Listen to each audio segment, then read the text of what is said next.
Good evening, ladies and gentlemen. I welcome you all to the third and final day of Global Women's Business Summit 2020.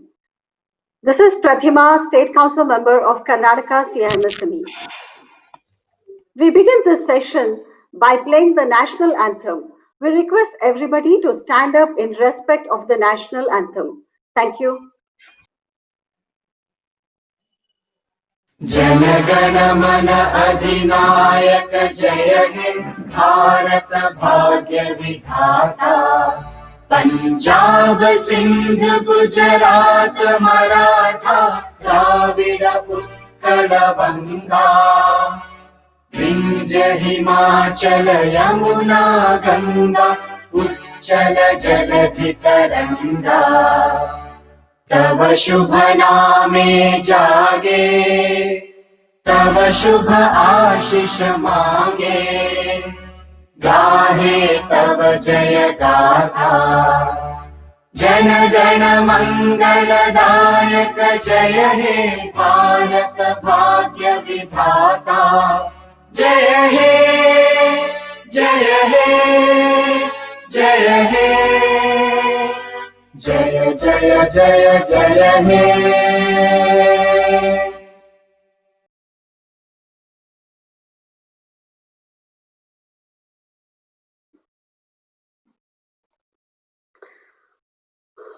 Thank you. The Indian scriptures say the entire universe and its various creations came into existence through the work of a feminine creative force which is called Shakti. This Shakti is believed to be potent in all beings, especially in women. All mothers in this world are testimony to this. It is our earnest belief that this latent force, once awakened and nurtured, can bring about a phenomenal transformation in the society as a whole for the betterment of humanity. It is this belief that has led to the birth of the Women Entrepreneurs Group to create an environment to help and nurture each other. As you all know, the main objective of Global Women's Business Summit is to promote and support women entrepreneurship across the globe. We are trying to cover overarching themes of business inclusiveness and sustainability for global economic empowerment. Our goal is to get women achievers to talk about their journey, learn from the trodden path, and in turn help others who have similar aspirations. The last 2 days sessions were very vibrant. We had many eminent speakers and inspirational leaders from different geographies spanning 4 continents. They were all from different walks of life, sharing their entrepreneurial journey, their life stories, and giving us a lot of insights into women leadership, womenomics, inclusiveness, sustainability, achieving gender equality, and various other topics. Grit, determination, and perseverance are some common qualities in these women of strength, cutting across cultures and geographies. While each one of you would have had some learning from each of the talks, here is a quick recap of some messages that stuck in me. Consistency, perseverance, and avoiding wayside emotions from getting in the way of one's work is a sure mantra for progress. This was evident in Ms. Rama's talk. Empathy is key to success. If you want to sell something to society, see if it sells to you. This trait of considering oneself as part of the society will no doubt give rise to ideas which otherwise would remain hidden. To develop the brand of your company, you yourself should become a brand first and the employee should look up to you, was told by one of our panelists. Don't live in a fantastical world. Get practical. Be cognizant of your strengths and weaknesses. This balanced and realistic perspective gives a firm footing to build and edifies. Anything otherwise will land you in a fancy world away from reality. This was an alarm bell from Miss Lara. Drop the notion of perfection and being a superwoman. You have to be balanced internally before you want to balance everything else. Invest in yourself. These were words of caution from Miss Lara. The famous adage, failure is the stepping stones to success, was reiterated by Miss Nabomita. While the world sees a glorious pinnacle, it's only you who know that that pinnacle is built on a million missteps. Communication and understanding cultural nuances are the key requirements to go global, as told by Ms. Upasana. Most women play more than one role in life: professional roles, family roles, personal roles, and so on. It can sometimes be challenging to find a balance between all these responsibilities. It is a life skill that many women must actively cultivate. Women wellness is going to be the topic for panel discussion today. Our expert panel will provide key insight on wellness with a focus on women wellness, covering from various facets and culminating in defining a positive lifestyle. If you thought that the last 2 days fanned the creative fire in you, be assured that this day's talks will burst those creative sparks into flames. Without much ado, let's dive right into today's programs, starting with a keynote from Ms. Anju Bajaj, National President, CIMSME. Here is a brief profile of Ms. Anju Bajaj. Born and brought up in a business family, imbibed the value of hard work and discipline from her father, who was a strict disciplinarian. Seed of P&A Industries was grown in 1990. Business process of implementing systems, improvement to increase productivity and reduce cost had been her vision. She has strengthened her skills in the work environment with over 30 years of experience involving multiple tasks. P&A has marched forward with supplies to Indian Railways, Defence, PSUs, and direct marketing. Over to you, Ms. Anju Bajaj. Thank you, Pratima. Thanks a lot, and namaskar to all of you. It's really a pleasure to greet eminent speakers and participants of this Global Women Business Summit. Thank each and every one of you today for being here with us. We appreciate your presence at the difficult time of pandemic across the globe. As we strive to achieve the sustainable development goals, we must also do more not only to empower women, but to make them the part of the boardrooms and at the helm of the affairs. Young women are often held back, being negative stereotypes and cultural barriers. Let's open the doors of progress for them. Education empowers women because it teaches them the most important lesson: they are equal, right to live and thrive according to their own choice.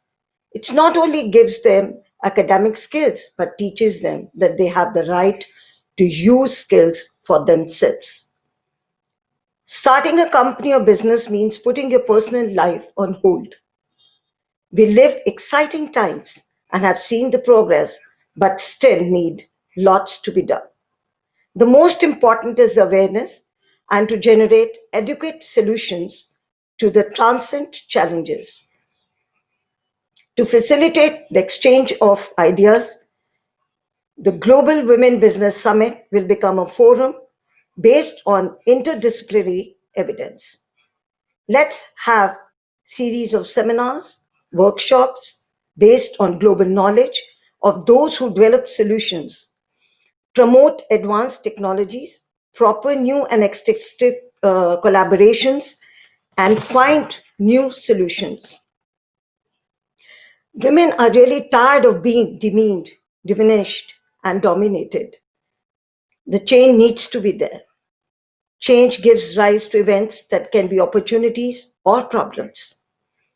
When we encounter changes, we need to make decisions and do something different because we feel and we all have a different phenomena. Change is life. As long as we live, we will have problems. So be fearless, be responsible, be accountable, be a leader, learn to delegate, come out from your comfort zone, the challenges of leadership on any level, individually, family, organizational. or society to change continuously and nevertheless always remain together. Let's relate and empathize the importance of self-confidence to any economic activity since the women have to undertake new activities with which they may not be familiar. We couldn't have pulled off this event without the hard work and dedication of GWBS team who worked tirelessly from day one till date to make this event a reality. So be bold in what you stand for and careful what you fall for. What makes the great great? It is not their accomplishment, it is the amount of obstacles they overcome to reach their goals that makes them great. Thank you all. Wish you all the success for today. Thank you. Thank you, Ms. Anju Bajaj, for those encouraging words. Now, to talk more about today's agenda, I would like to invite a very charismatic person who is India's leading personal branding coach, a professional speaker, and an author.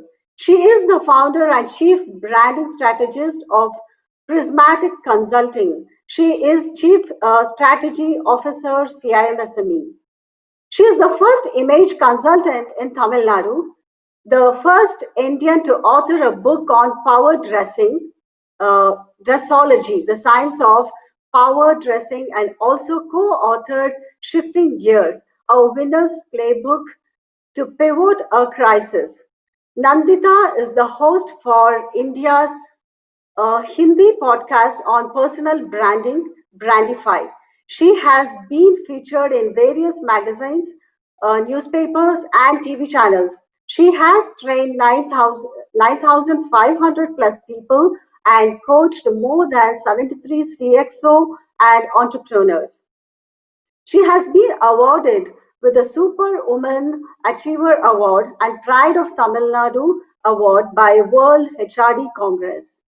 She did her post-graduation in psychology from Delhi University and an MBA. Nandita is an internationally certified NLP practitioner, performance coach, image consultant, mindset trainer. She has worked in NIIT Limited, GE Capital, RR Donnelley, and Daimler India Commercial Vehicles before starting out as an entrepreneur 9 years back. In a span of 9 years, she is responsible for the outstanding success of some of India's most efficient entrepreneurs. CEOs, CXOs, and celebrities. She consults for Fortune 500 companies and startups with the same passion and knowledge. Her strength is in providing customized solutions to realize one's potential and become a powerful personal brand. She is an active member of many business and HR forums in South India and a passionate Rotarian. I would like I would now like to invite Ms. Nandita Pandey and give the opening remarks for today's summit. Over to you, Ms. Nandita. Thank you, Pratima. That was a long introduction. Thank you so much. Good evening, everyone, and welcome to the third day. They say save the best for the last. So I'm assuming that what you would get would be over an icing on the cake, but what you've already taken back with you. Last 2 days have been super amazing in terms of learning, a lot of unlearning, and I'm sure a lot of relearning for all of us, including myself, which has not only inspired me to do things differently, but also make my game bigger. And I'm sure you agree with me there. Today, on the finale, I would like to ponder upon some of the thoughts that have come in across the last 2 days, and one particularly stuck with me, which says that we needn't be a superwoman. And I completely agree with that.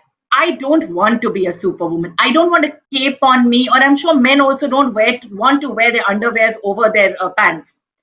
But because there's too much of pressure there, right? But I do believe in something which, again, literally is similar to what we were talking about.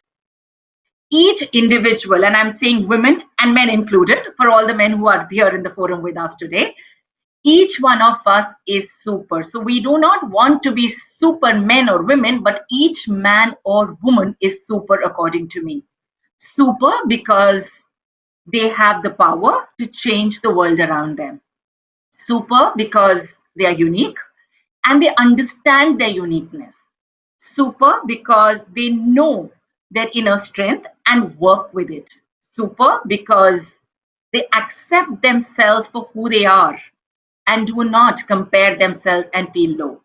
Super because all of us fall down 9, get up 10, which means that we cross each tide and each adversity with a smile and we move on. And that is what has made the last 3 days, 2 days so successful, because we've heard inspirational stories, and each one of us sitting in our rooms, in our areas, do have a lot of stories to share on similar lines. So I strongly believe each one of us is super. Now, why do we need a forum like this to, address issues and talk about being Superman, Superwoman, or share exchange ideas? Because if we are already there, what next? The problem doesn't arise when things are good. The problem typically arises when tide is against us, when at times we do not want to believe in ourselves because we start challenging, we start questioning our very identity. And that is when we want and we wish there is somebody who can realize my potential better than me. A forum like this in the last 2 days would have given you enough insights for you to realize that yes, you are super. Yes, there is a lot in you. Yes, you can and you will make it to the next level, and you can make your game bigger. Today, the panelists that are there with us, the guests who are going to be speaking to us, the women who want to share their stories, and the global ambassadors who you would be meeting today are a testimony to the fact that we believe in our own self. Miracles happen. Yes, magic happens when we believe in ourselves. I believe in this magic. And I would want you to believe, feel, and see this magic today, and feel the beauty and the superpower within you. The session today will make you stand in your power and change the world around you, because some of the stories that we have today are going to take you to the next level. So, all the best, happy learning, unlearning, and let the magic begin. Over to you, Pratibha. Thank you so much. Thank you, Ms. Nandita, for that power-packed speech. We'll start the event now with inviting our chief guest. One of our chief guests for today is Ms. Pumsa Diani. Ms. Pumsa Diani is the founder of the Pan-African Network for Investment and Development and a partner in the South African region for the Regional Consortium of Experts for Development. Pumsa Diani has spent over 18 years in various roles in the ICT industry. She has worked for the major mobile operators in the continent, MTN and Vodacom, and has operated across peers in her career. She is currently employed as the Chief Marketing and Sales Officer for Broadband Infraco, an organization with a mandate of connecting the rural and undeserved communities of South Africa to enable universal access. She prides herself with having witnessed the evolution of telecoms from the era of 2G right up to the current emergence of 5G technologies. She is fully conversant in policy discussions in emerging technologies like artificial intelligence, IoT, blockchain, and robotics. She is a member of the Global Women in AI, Women in Tech, and a South African ambassador for Silo, which is a blockchain ecosystem. She is also an international partner for the World Business Angels Forum for Investments. She holds an MBA from Bond, Australia, and a myriad of other global leadership qualifications. Amongst the highlights of her career, Pumsa was selected and underwent development under the uh, Vodafone Leadership Pipeline. Pumsa is a speaker on a myriad of topics in ICT with a special passion for the involvement of women in ICT as a leverage for industries as well as AI and IoT. She is a columnist for Global Trade, a publication for the trade and development of the African economy. She is also a member of the BMF, which stands for Black Management Forum, as well as uh, IODSA, which is the Institute of Directors, South Africa. Welcome to the third day of Global Women's Business Summit, Ms. Phumza. It is a pleasure to have you on this event today. Over to you, Ms. Phumza. Thank you very much, Prathma, and what an eloquent articulation of my background. I'm so honored to be here.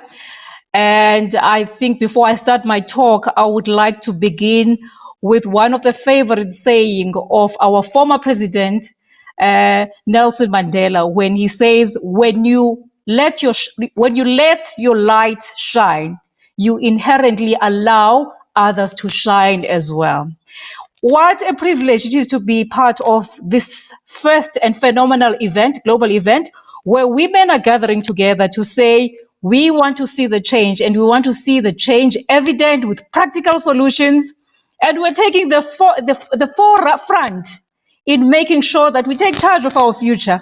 We've had the lip service, we've had everything being said, and women playing victim in the background about inclusion and everything.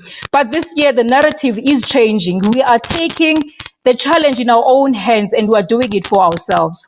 So it is an honor to be part of here, and I'd like to greet all of the dignitaries around the room, and I'd like to greet all the women from all over the world and say it is such an honor to be part of the session today.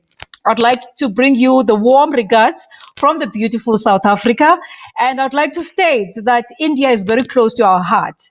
India is close as a trading partner to us through BRICS, but also because of the fond memories we have of India in our apartheid era, where India stood and pulled sanctions for South Africa because they were saying no to apartheid. So when we come and speak here, we're coming with the utmost support and the love of our fellow brothers and sisters who we know we have built bridges in the past.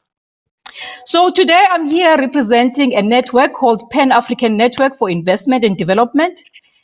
And with that, our vision is really to build roads and to trade with the rest of the continent in Africa, with 54 countries, and to make sure that we open opportunities and doors for trading partners in the rest of Africa. We do this with 4 key areas of focus, and I particularly love this because the first one speaks to women. It speaks to women and youth, saying that we will make sure that we create the right networks for women to trade amongst each other. There is not a better way to state it, that we've seen studies that show that the world will be better and economically developed when women take charge, because women inherently are nurturers. They build families, they build societies. So if we can change the focus to really be around women, we can create a better place. The second part of focus that we look at is also trade and innovation. And I know India is really the base of innovation. What I'm here to say, though, is to say, I am so proud to have seen so many doctors in India, and doctors who are speaking technology, who are talking AI, who are taking IoT. And I'm saying, here's the door in Africa for you to come and trade with Africa. The third part that we look at is investments.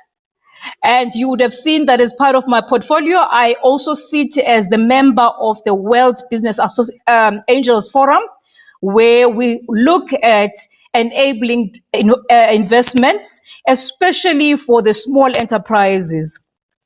So all of these are done with an intention. So when I started, I said, when you let your light shine, you enable others to shine as well. What I took upon myself as a person was to say, I need to immerse myself as much as possible in all the different spheres of things, trade, innovation, and investments. And by so doing that, it's because you are inherently opening doors for all other women to start having access to, tables and platforms and networks that they would never had before. And that is my mission in life, to make sure that more and more women, as we open seats in tables around the world, we also open a path for all other women to join in.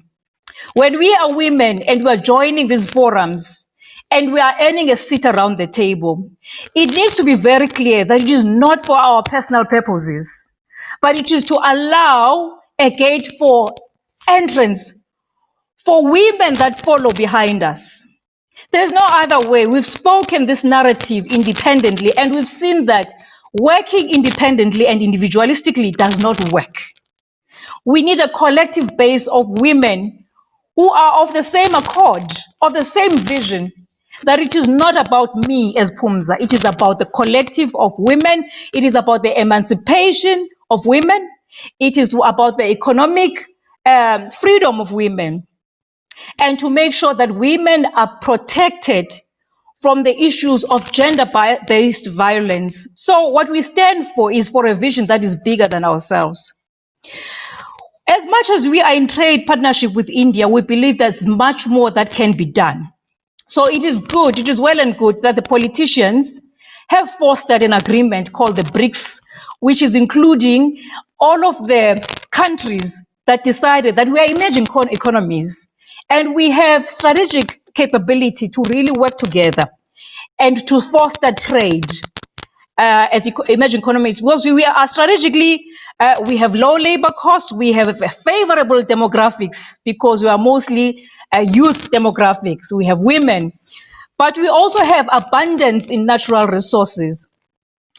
But as much as these have been developed at the political level, much needs to be done at the lower levels of business, at the SMME levels, at women talking to each other about creating the inroads, because a policy is as good as a policy.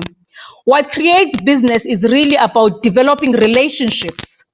And this is why we're here today, to say we're here to be part of this big phenomenon that is taking place as the Global Women, and hosted by India, to say we're opening our doors to enable trade for all of the Indian women. When you are looking for continental trade in Africa, we are here saying that we're friends, we're sisters.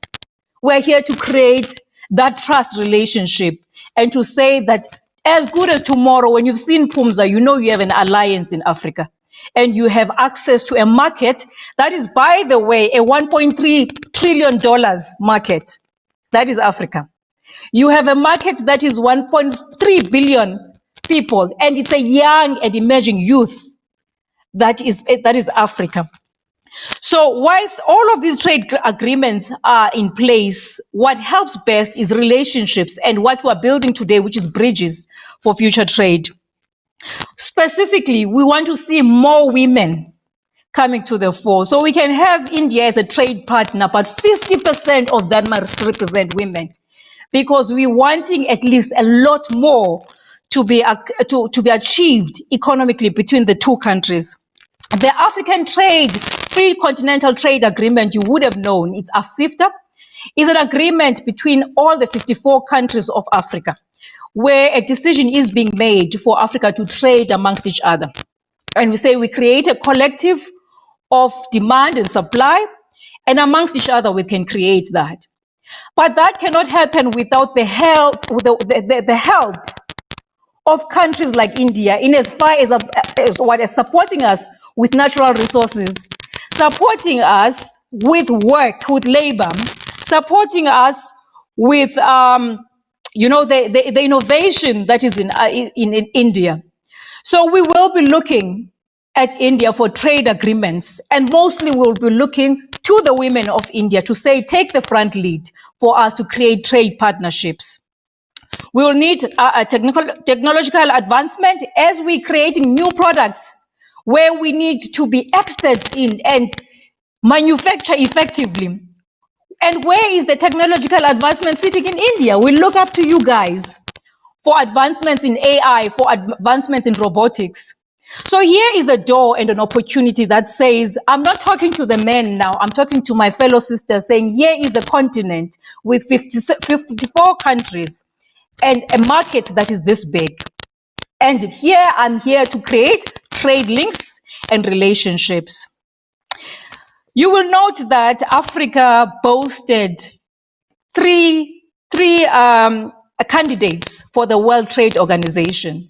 Two of those were women. That speaks volumes. And it was two capable women, one from Kenya and one from Nigeria. That speaks volume about the change in tide, because trade is so instrumental and strategic for the entire continent. And for Africa to have selected a woman to stand that, it means Africa means business. So we would like to really reach out to you to say that inherently means that there is a woman that is sitting in the World Trade Organization representing your needs, our needs, and making sure that there is inclusion for all of us. Lastly, I would like to say that the global activities like today have highlighted many factors to us. I think in the past we have lived in silos and understood that being a woman in South Africa meant that my issues or my problems were unique to me as a woman in South Africa. What COVID has taught us, it has opened a global market for all of us. And what we've identified with all of that is that whilst in the past we were segregated by color, by culture, by geographies, our issues and challenges are really similar. And it has sort of taken the wool off our eyes and made us realize that to progress the narrative of gender, we need to stand a lot more together. We need to fight the whole gender journey as a collective. We share same issues. We share issues of inclusion. We fight for economic empowerment. We fight for economic emancipation to raise our families by this way, which are raising societies.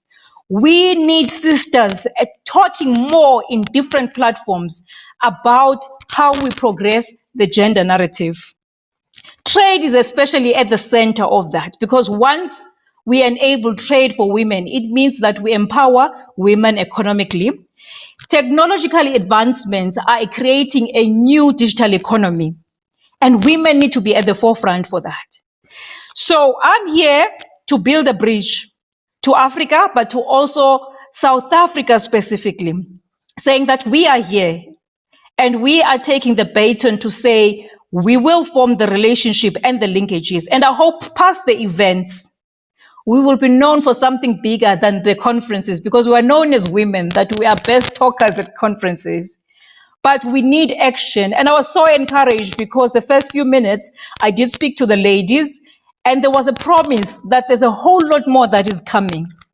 So this time I urge you that it cannot be lip service, that we need to follow through and with tangibles. Next year when we come back here, we need to come back with a list of things that we have achieved and conquered. So today, as much as we speak about the women's health, which is very important, by the way, because all of a sudden we are bombarded by all these different hats we need to wear as women. We are mothers, we are nurturers, we are life givers, we are wives, we are empire builders. May today mark also your decision as a woman to say, I will selfishly take care of myself in this journey, because your health, your mental well-being is critical for the progress of the whole world. So thank you very much for giving me an ear, and I look forward to hearing the rest of the speakers for the day. Thank you very much.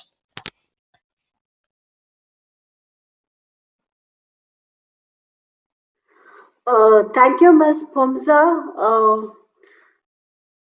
It was a fantastic beginning statement what you made. When you shine, you let others shine.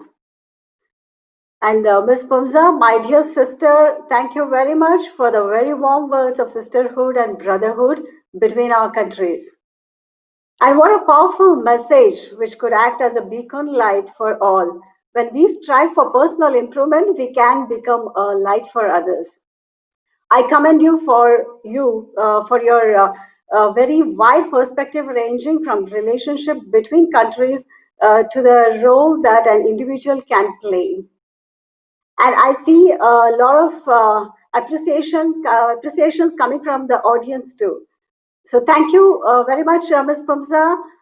It's a pleasure to have you today on a summit. Thank you very much. Okay, I think it borders on blasphemy to equate women to creatures with beautiful exteriors. What a pity that the very same exteriors hide a face 1,000 times more beautiful than what the world sees. Today we have with us someone who shone like a diva on the silver screen of yesteryears. But today we will get to hear and know a facet of her that dwarfs her on-screen persona, but it remains widely hidden from the public view. Please welcome Mrs. Amala Akineni. Over to you, Ms. Nandita ma'am and Ms. Amala. So, Good evening, Amla. everyone. Good evening. How are you doing? I'm doing great. What an incredible opening speech, really. I'm truly inspired. Thank you for having me with you this evening. It's our pleasure. So, Amla ma'am, I want to ask you a very simple and a straightforward question. You've been on the silver screen, okay? You have, adorn many hats in terms of many roles that you do.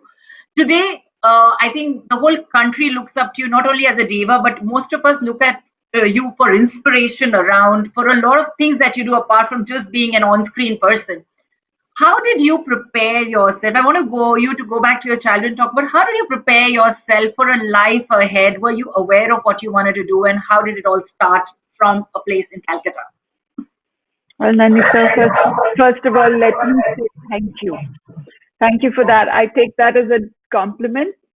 One gets busy with life and doesn't realize one has this impact, but I am touched. Thank you for that.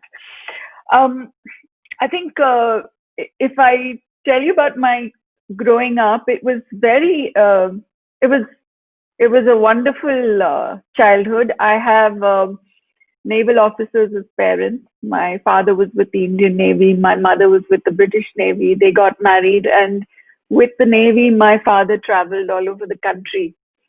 And so, as little children, we got exposure to a lot of different places, different cultures, different people, and we would have to pack our bags and move every 2 years.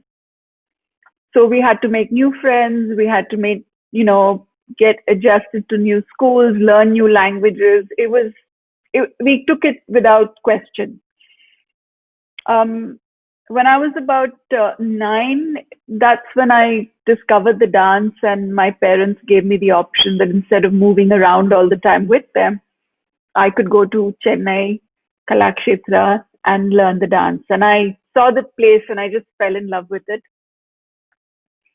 And that's where I studied for the next 11 years. So if I look at what were the key elements that I still carry and value, and I think built the core that I am today, is the university of life, that, traveling and adjusting with whatever life throws in front of you, whether they're new friends, opportunities, the need to move, the need to adapt, the need to let go. It's all about the University of Life that really helped me. And I'm still a student of the University of Life. And I think learning from life is the greatest teacher. The guru of all gurus is life itself. The second key element of my life was, for 11 years, I went to a hostel, Kalakshetra Girls Hostel. I had 300 girls who were my family. So when I was hearing Pumsa speak, that's what I experienced at the age of 9.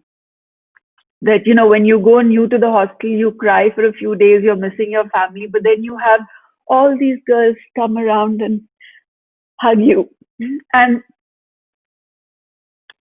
they're still my family. And they're all there in Chennai. So if they're listening,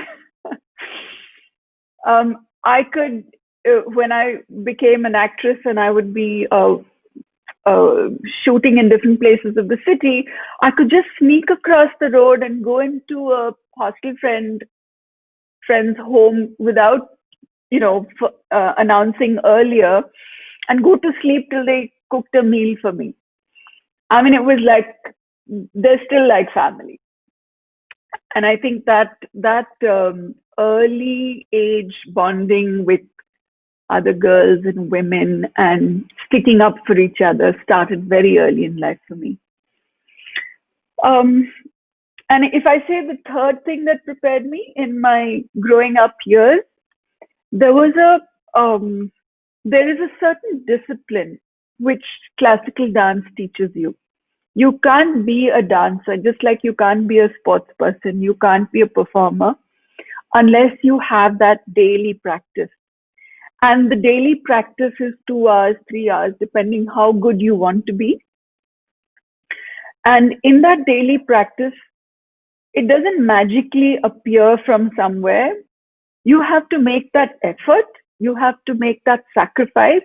So instead of watching a movie, you would do your 3 hours practice. Instead of chatting with your friends or going out with your friends, you would do the 3 hours practice, right? So there's a discipline in that, which in 11 years becomes like your second nature, right? So I think I carried those three very precious things with me, and they helped me get through life.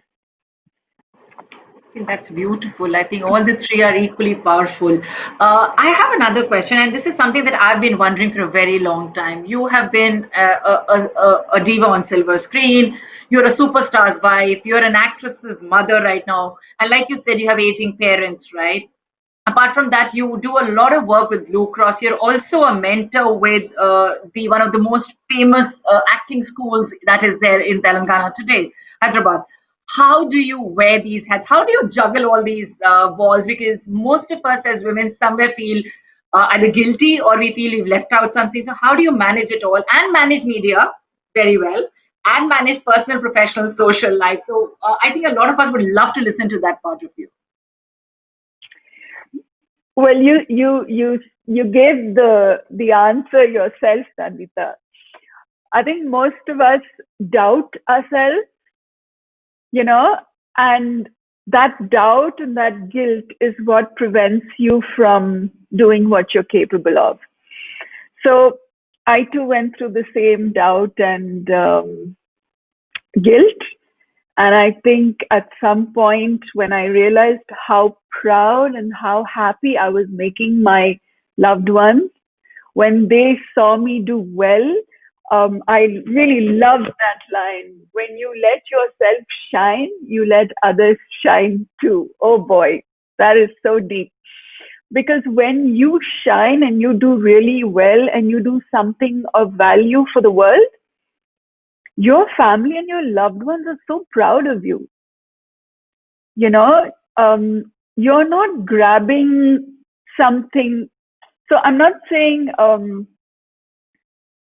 this is the case in every situation. No, there are unique situations. But in my journey, I found that if I was able to do something of great value, with struggle, with sacrifice, with all the rest of it, with determination and to do anything of value, you have to have that relentless, resilient spirit that no matter how many times you fail, you will pick yourself up and you will just plod on because you believe in what you do. And when I stopped to notice, my family was so proud of me. My loved ones were so proud of me. My friends were proud of me. I mean, you don't realize what you're doing.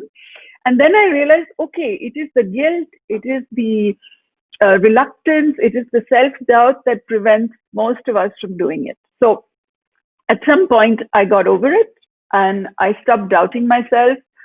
I am not pretentious. I'm learning all the time. When I walk into a new role, I'll always say, okay, I bring my team around me and I say, okay, I'm not sure about this. I would love to discuss how this, should go. and I would love to have a circle of trust who could guide me and advise me. And I have support system in every team I work with. There are support systems. I have a support system at home, and when I'm home, I'm not available to work. When I'm at work, I'm not available to home. I'm kind of like a horse with blinkers.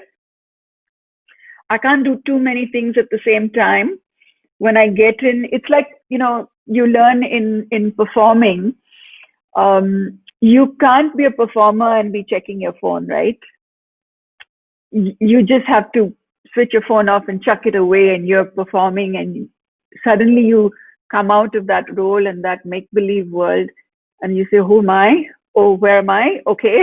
And then you go into the next role. So that's pretty much been my modus operandi. Okay, so focus on one thing at a time. Yes, okay, beautiful. I would ask you, you do so many things like you said, and focus on one thing. What next about, and when I say Amla, and I'm not taking as an actress, as a mother, as a daughter, or whatever, what is the next? Because people think an actress's life or anything, after a certain age, we need to retire. So what are you thinking of next? What's up your sleeves is something we'd all like to know now. Well, very truthfully, although you say Amala, I can't really detach myself from all the roles I play. So Amala loves being the animal helper. Amala loves being the mom. Amala loves being the wife. Amala loves being the Annapurna College of Film and Media director. I just love it because every day I go into work and I've got like 400 young people studying and learning to make films. And I have this beautiful team. I mean, it's just magical, when you're working in a creative space and you are a creative person yourself. It's magic to be at work every day and you're creating new things and you're trying to do things differently and yeah, so I can't separate myself from all of them. I never imagined I would be doing so much. I thought, okay, one step back, but actually one just for me, I feel I just embraced life. And each day I keep thinking of how the film college can do better things and bigger things, and we can collaborate in different ways and bring in new technology, and it's very exciting. So right now I'm all film college, Annapurna College of Film and Media. I can't think of anything else. But when I do come up with something for myself, I will. That's beautiful. I think there's so much of passion and energy and so much of, I don't know, I can feel the love that you have for whatever you do. I think you love and enjoy what you do. And I think that's the reason for the success that you have and for who you are. I would like you to just end this session, though we'd want people to continue because you're getting a lot of likes. But what are your words of recommendation, advice, suggestions to all the women who are listening into us today? Don't doubt yourself. Don't doubt yourself, not for a minute. When I was asked, my father-in-law started the Film and Media College, Akineni Nageshwar Rao, and my husband built it and brought the teams together and set it up. And when my father-in-law passed away, my husband said, please, someone from the family has to take care of the film school. You're the only one with so much experience of the film industry. Can you please take care of it? And then I had so much doubt. I didn't want him to see the doubt. So I ran into a room and I closed the door and I was sweating and I was palpitating and I was thinking, oh God, can I really do this? And when I calmed down, I picked up the phone and I called two of my girlfriends. One who is a professor in Stanford University, Pia Sarkar, and the other is Rukmini Ramchandran, who is the principal of a Montessori school in Chennai. Both my very dear friends. I call both of them because they're in education, and I asked them, I've been asked this, what am I going to do? I don't know how to do this. And they started laughing. And they said, you silly girl, you're the person who will do all it takes to make something happen. And that's all it needs. You have to believe in something, and then you will do all the research and all the effort and all the learning needed to do it. So why are you doubting yourself? So I treasure those words. Even today, when I have self-doubt, I remember my two friends in my year told me these things. And I would say to any woman, please keep your best friends in your year. Keep the friends who believe in you, who will pull you up when you've fallen down, who will give you courage when you have self-doubt. Because a woman is capable of anything she wants to do. And she will do it well. Thank you so much. It was a pleasure having you with us today. Thank you so much for coming in. Thank you. Thank you.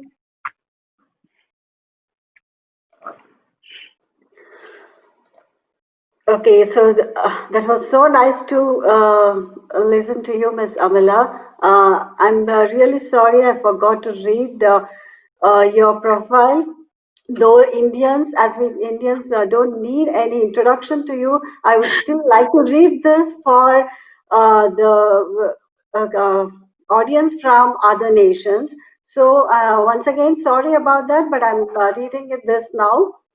Amala Akkineni completed her education in Kalakshetra College of Fine Arts at Chennai, where she performed as part of the Kalakshetra dance troupe under the leadership of Rukmini Devi Andale.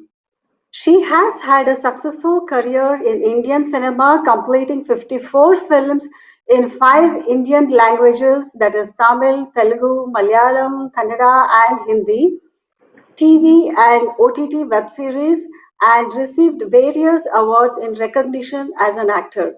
Amala is married to film actor and producer Akkineni Nagarjuna, and together they co-founded Blue Cross of Hyderabad, an animal welfare working last 28 years for the welfare of street animals in Hyderabad. Blue Cross has helped over 5 lakh animals since inception. It currently focuses on reducing animal suffering through a veterinary hospital and training facility uh, on road number 35 Jubilee Hills, where animal birth control and anti-rabies vaccination for stray dogs are conducted on a daily basis. Amala has served on several governing boards at private and government organizations, working as a volunteer for social change, addressing a variety of issues from wildlife protection, women and child welfare, HIV awareness and preservation of the environment. She received the Jeev Daya Award for the Animal Welfare Board of India and Nari Shakti Award from Ministry of Women and Child Welfare, Government of India. Her current position as Director, Annapurna College for Film and Media at Annapurna Studios in Hyderabad. Annapurna College is a private, unaided college affiliated to JNA FAU and was set up in the heart of Annapurna Studios at Hyderabad. In this leadership and mentoring role, Amala holds alive the dream of Akkineni Nageshwara Rao to guide young people on an informed, creative path for professionals in film and media.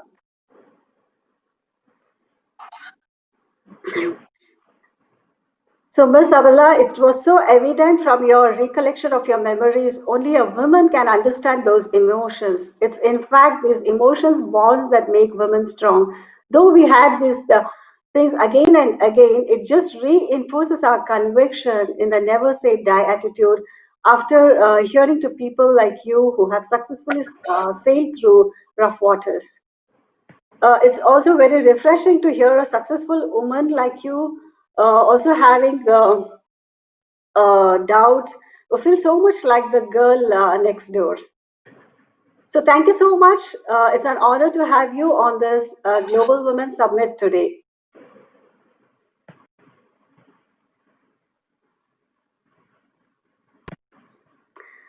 Okay.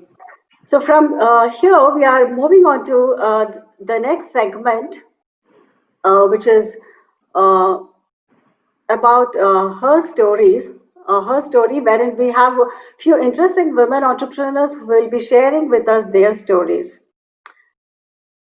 Since the dawn civilization, in his quest for happiness, man has been trying to cure diseases ailing the humankind. I'm quite sure we have come a long way in our quest, but a lot is left desired.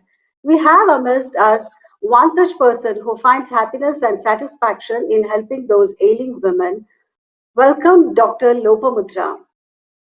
Dr. Lopamudra Das Roy is a distinguished cancer scientist, research professor, resigned from her career to create and grow Breast Cancer Hub as pro bono and voluntary service with a dream to save lives by making impactful changes working at the grassroots level. She has 20 plus years of experience in research, teaching, and mentoring undergraduate and PhD candidates in the field of genetics and cancer research. She received her PhD in molecular biology from Assam University, India, with research experience in biochemistry at Delhi University, and worked as lecturer of genetics at Garden City University, Bengaluru, in the beginning of her career. She received her postdoctoral fellowship from Mayo Clinic College of Medicine, USA, in cancer immunology and therapeutics, focusing on breast and pancreatic cancer, and her MBA from Northwestern University Kellogg School of Management, Chicago.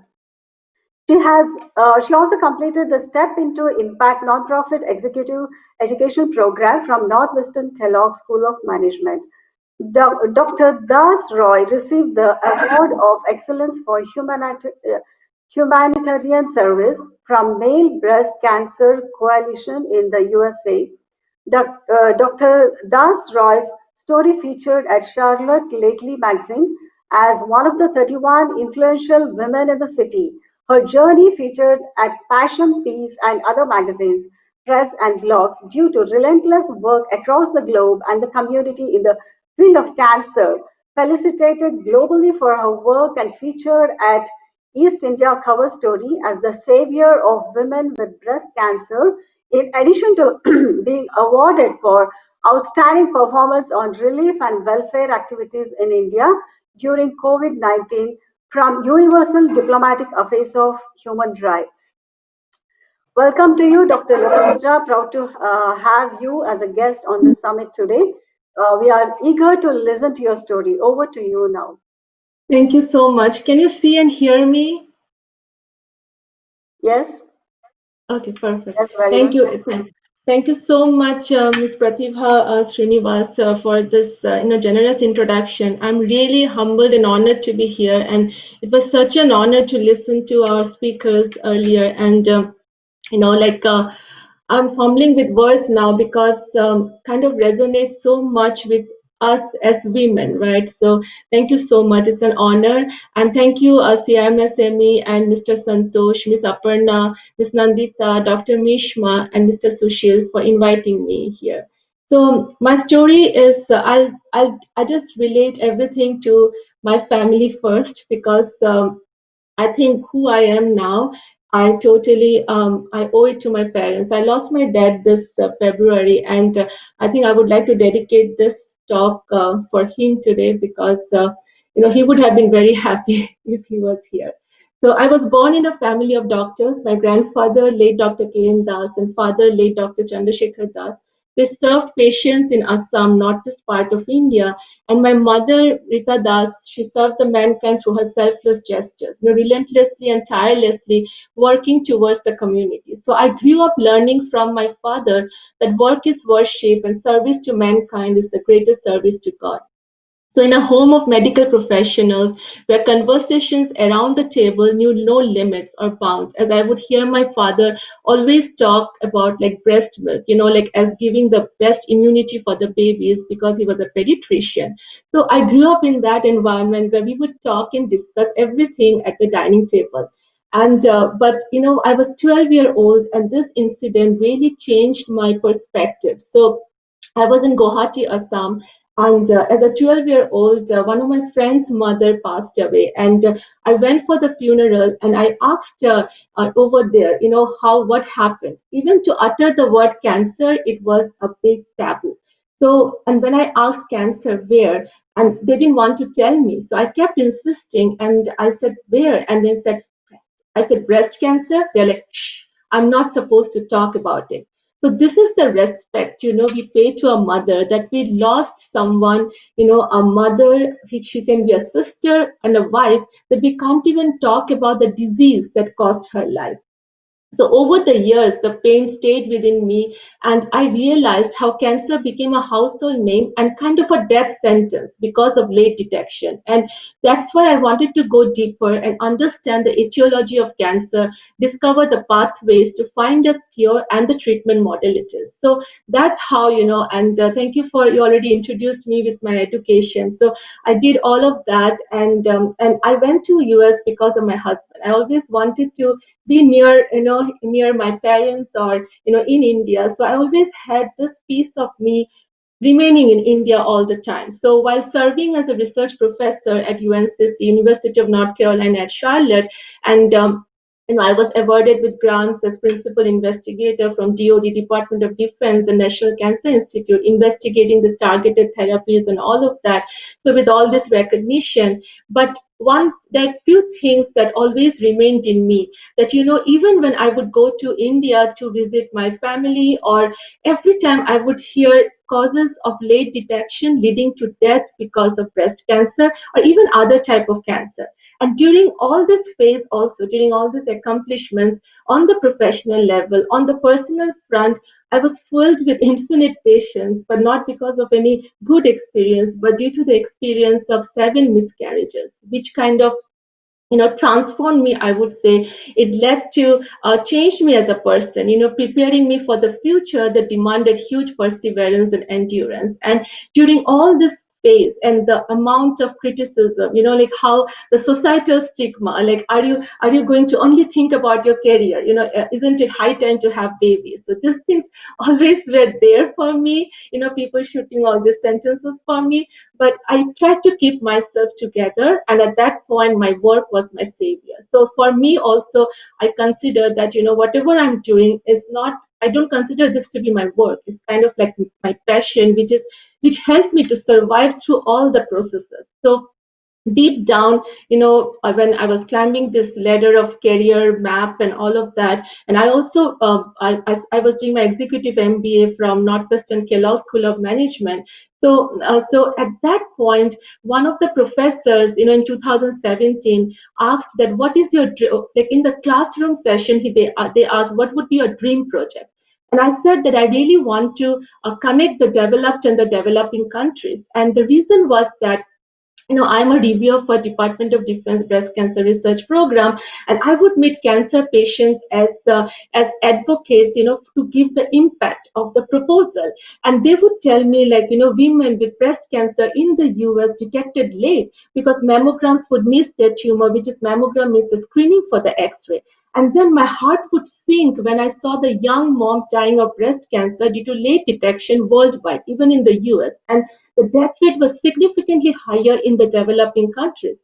So that all, and the main reason what I understood is we always talk about the big things, the bombastic things like mammogram, ultrasound, MRI, but we forget something very basic, which is the stigma. We don't even mention the word breast, we don't discuss about it. That's why like I meet women who tell me, like, at stage 4 breast cancer, and they told me that I wish I knew that a lump in the breast could be cancer. So that is the ignorance. So if a mother knows that, a lump could be cancer, would she ever keep quiet? But why doesn't this happen? Because we do not discuss about it. So I felt that this could be the simple solution. We talk about it because early detection is the key. So I finished my class in Chicago and I came back to my hometown in Charlotte, and I told my husband that I really want to do this, and he said, yeah, do it. You are a professor at UNCC, you can continue, you can start a non-profit and do it. But this never happened because I never got the time, because working all the time, in the lab, students and everyone. So that's when, I took this decision that if I keep thinking about my career, then I can never do this. And I was feeling so strongly about it. And that's how one day I just resigned. And then it was a shock for everyone, not only for the department, but for everyone in the society also, because my family was in shock, and many of my friends still can't come to the terms that I gave up everything to do this pro bono and voluntary. And it was not easy for me either, because I've always been financially independent, and suddenly to become dependent on my husband monetarily. But for me, the vision was more important. And I knew that I could never take salary from the donations that came for Breast Cancer Hub, that people would donate, because I wanted to drive everything for the mission without any overhead.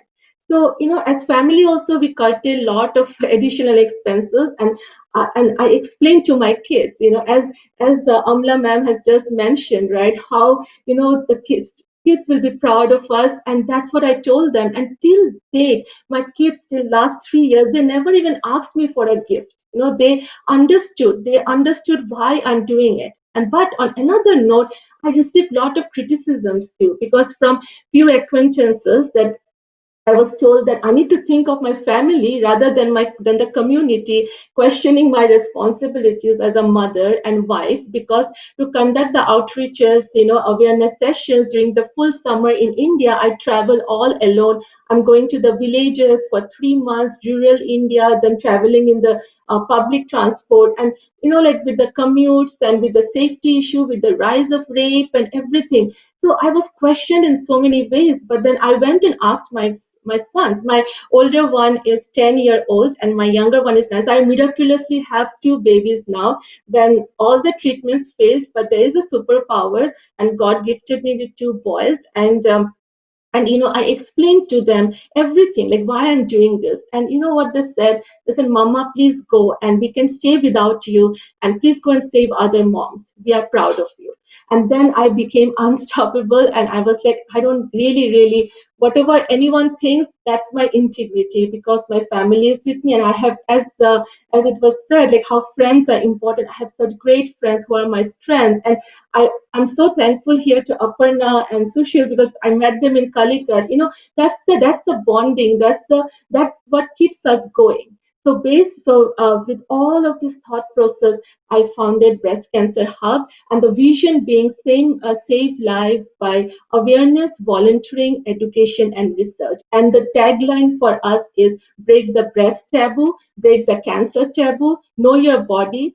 Cancer is not contagious, and together we save lives, because I cannot do it alone. We all have to come together to speak up, to hold each other's hands to do that. So how I plan to do that was that to do population outreach, because how many of us over here, our moms, our aunts, sisters would actually do screening mammogram, screening X-ray, ultrasound for detection, early detection. We never do that because it's our culture induced. Even it takes a lot of pressure from my mom to do that too. So I understand that, and then I felt that if I'm going to the villages and I'm going and talking to them about early go for mammogram screening, even if we give free mammogram, but for the village population, for them the daily wage is more important, food is more important rather than that. So rather than going for screening tests, so that's when I felt that, okay, how do we bring a simple solution, simplicity. So that's when we developed a breast self exam card.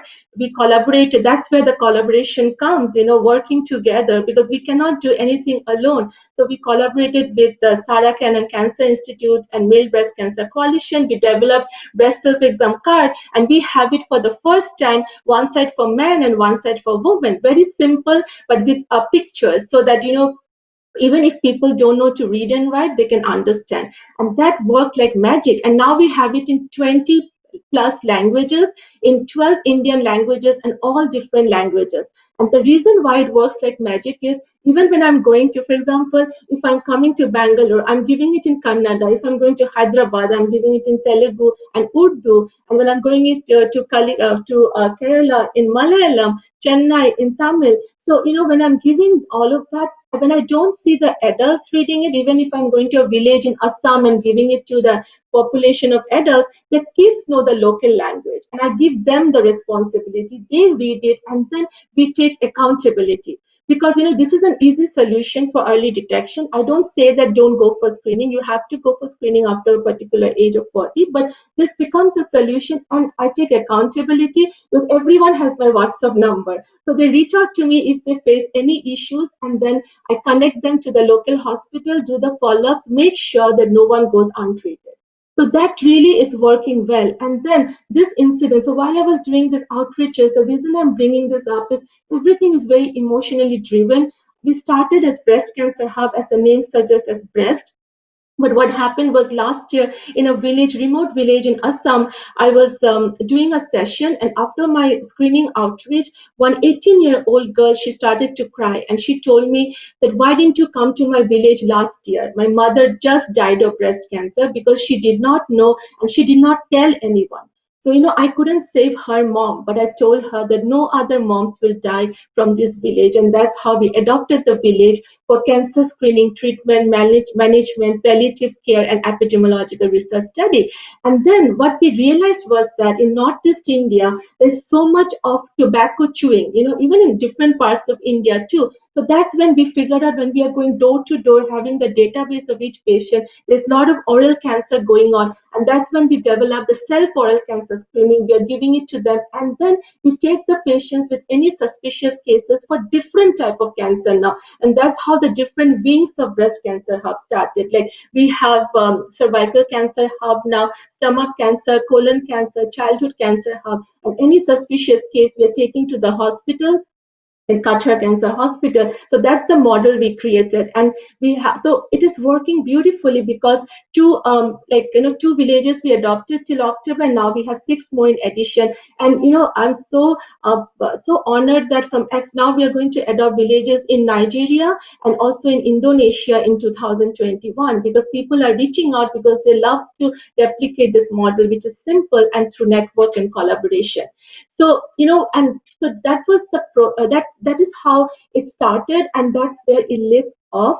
But then one thing that I realized while going to the different parts, that how like women are, so like women do not speak about it, plus even when they have cancer. So for example, I went to this village, and then here a woman with breast cancer last stage, just 42-year-old lying on the floor and no one touching her. And that's when the family said cancer is contagious. So that became our mission again, that we have to spread this word. So I couldn't save the mom because she was detected at last stage, but I put her on the bed and I told the family, just give her a hug. And the smile that the mom gave me, I will never forget that. That's the reward, and that's how I would plead to everyone. So that's how we develop the, our cancer survivors or patients. They are the stars of breast cancer. How we have a support group, very private WhatsApp group. We are from all over. Like when I go, I do real-time interviews of the patients or the survivors, and they tell me, Lopa, are you telling me my story is inspiration for others? Because when I went through cancer, even my friends wouldn't ask me, how am I doing? So that's the support system we have, talking to each other, counseling, and doing the scientific analysis. That is also beautifully working very well, because I think that gives a lot of satisfaction for the patients, and when we come across these patients who are financially in trouble, we do the patient treatment aid. So we have this bucket where those who donate for the treatment aid, we put it for their service also, so that they do not go untreated. And all throughout this process, I'm a hardcore researcher. I cannot live without science. So every time, because there's a lot of epidemiological research study I'm trying to do to tap into the untapped areas, because what we see, the real scenario of cancer is not the true scenario. Because when I'm going to different places, I hear all the time is 100% death rate, but where is the data published? So trying to put together so that we can bring impactful scientific results, which is the need of the hour to help the community. but who are the future? Who are the leaders? And that's where, I feel that our leaders are the youth generation. So that's where I'm mentoring so many students now, ambassadors, chapter directors, giving them responsibilities as research scholars, interns, counselors, ambassadors, and they inculcating the thought leadership in that they need to understand they have a huge role to play about cancer prevention and early detection. And I'm mentoring them, and now they are the torch bearers, and they are taking it forward as the community leaders. And that gives me so much of satisfaction because cancer can be prevented and early detection is the savior, and they will be leading it forward. And I would request everyone, if everyone understands the importance, then we can definitely break down, increase the survival with breast cancer and other type of cancers too. So new projects emerge through the need of the situation with emotional drive, and I always try to improvise and act effectively and immediately, based on the current trends, and not worry about the consequence at all. I know, being an entrepreneur, social entrepreneur, a lot of time people ask me, where's the funding? I said, I just need to do my work. I never do the fundraiser or anything. So, and things fall in place, and that's where I feel so happy, because not just jumping in when it's needed. And for example, in the villages adopted, they had no food when we went for door-to-door screening. And our mission was not, with the food relief, but then we jumped in over there. And that's where, we could help because it's not only about, we cannot close our eyes when we see people hungry like this. So improvising, but not deviating from our mission and vision. But because of COVID, we had to. But again, coming back, putting together everything and not worrying about the consequence, but doing our work. And how do we differentiate? Because I'm being questioned many times that, Lopa, what is your unique differentiating factor? And I tell everyone, why do we have to differentiate? Can't we just work together? You're fighting for the cause of cancer. So it's the key principle is that, what we do is through dedication, passion, transparency, accountability. Yes, sorry. I'm really sorry to cut short you here because we are running Oh, little sorry, late. sorry. No, I just want. So that's fine. It's so Yeah, that's inspiring totally. that we didn't want to, interrupt the flow. I'm really Yeah. sorry about that. But I have to say, it's so inspiring to hear someone so bold with such a strong conviction in their beliefs. No, totally. And Thank you so much. I yeah, just wanted, I just had one last word is yeah, that I yeah, always sure, believe please, that we please. need to work together, and our fundamental is even if we can save one life, we save a family. Thank you so much for the honor to be here.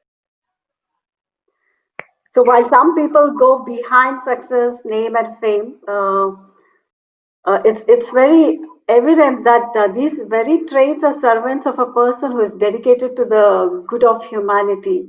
So thank you so much. We are really proud to have you on this summit today. Thank you. My honor. We are now having a session break of 2 minutes, and we will be coming back with an intellectual group of panelists to discuss women wellness.